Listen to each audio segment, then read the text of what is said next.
আজি ৰাতি খানাটো অকনমান মাংস লৈ আহিছিলো খাসী মাংস বেছি নহয় আধা কেজি তাৰপিছত এয়া কেৰাহীখন কিন্তু লেতেৰা নহয় দেই ৰাইজ কেৰাহীখন বহুত পুৰণা কাৰণে কলা নিচিনা হৈ গৈছেগে তাৰপিছত এয়া আপোনাৰ আলু 4টা কাটি ললো বিলাহী 2টা পিয়াজ 2টা কাটি লৈছো আৰু এয়া আপোনাৰ লং ইলাচি দালচেনি পেষ্ট কৰি লৈছো তেজপাত আছে 4টা তাৰপিছত ইয়াত আপোনাৰ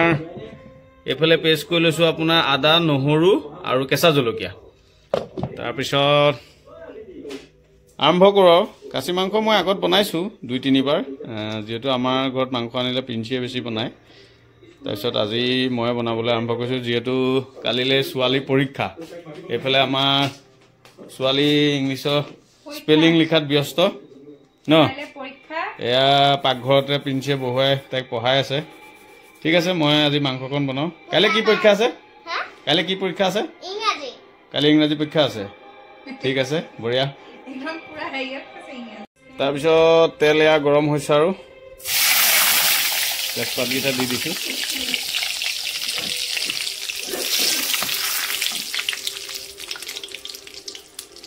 তাৰপিছত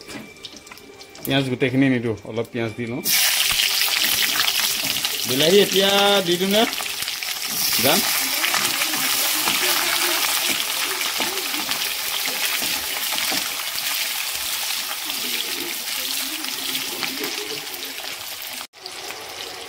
আদা নহৰু আৰু কেঁচা জলকীয়া পেষ্টখিনি দি দিছোঁ তাৰপিছত এইখিনি মই এতিয়া ভাজি ল'ম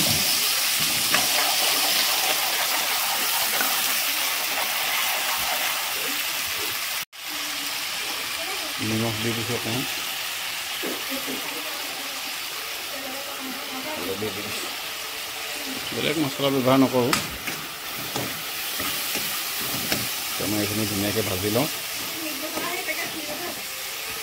মিট মছলা নিদিওঁ মছলাখিনি ভজা হৈ গৈছে আৰু ধুনীয়া কালাৰ এটা আহিছে লাইটৰ পোহৰটো অকণমান কম আমাৰ পাকঘৰটো মানে বৰ ধুনীয়াকৈ সজাব পৰা নাই মন পচন্দৰ মতে বাঁহৰ পাকঘৰ আৰু যেনে তেনে বাঁহ মানে এয়া আৰু দেখিছে তলটো ফ্ল'ৰ কৰি থোৱা আছে ওপৰটোৱে বাঁহৰ চালি দি থোৱা আছে মনৰ আশা আছে পাকঘৰ এটা ধুনীয়াকৈ বনোৱা ভৱিষ্যতে এতিয়া কিমান পাৰোঁগৈ আৰু শক্তিয়ে তোলাব লাহে লাহে কাম কৰি আছোঁ আৰু ঘৰত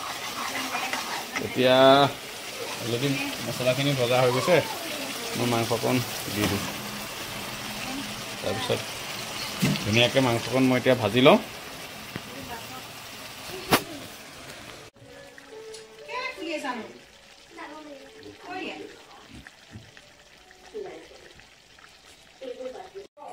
এয়া মোৰ ফাইনেলি খাচী মাংস হৈ গ'ল এতিয়া আৰু ৰাইজ আমি খাবলৈ আৰম্ভ কৰিছোঁ এয়া আমাৰ ভাত